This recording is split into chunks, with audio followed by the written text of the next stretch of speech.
Hi, Joel Bridewell here. Thanks for joining me on Select the Bible Topic Tuesday.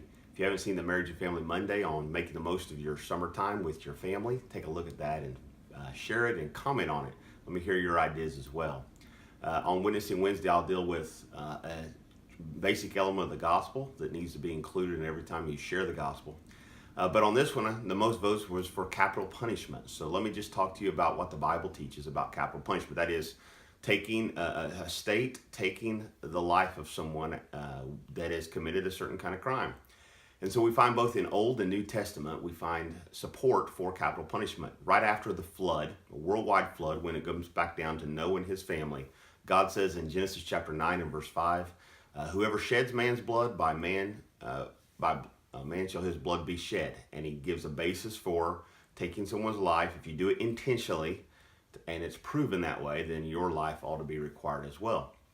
And then some people say, well, that's old covenant, or that's certain cultural issues. Again, that's back down to one family, so really remove all other cultures that exist at that time, come back, and from that point on, we find a basis for capital punishment. In Romans 13, the Apostle Paul, under not a theocracy, under Roman government, Roman world, talks about how even the officials of the state are set in place by God. They're part of his servants as well, Romans 13:1. And then verse 4, he says, we are to do good, not to do evil, for that minister, that servant, does not bear the sword in vain, which is a reference to capital punishment, because in the Roman world, they would behead somebody for certain crimes. So there's a debate as to what crimes deserve capital punishment. I think clearly the intentional taking of someone's life has biblical support. There may be other types of crimes that would be committed that a state would say, yes, this is so heinous, we believe there ought to be a taking of life here, or repeat offenders in certain cases and so forth, certain kinds of crimes.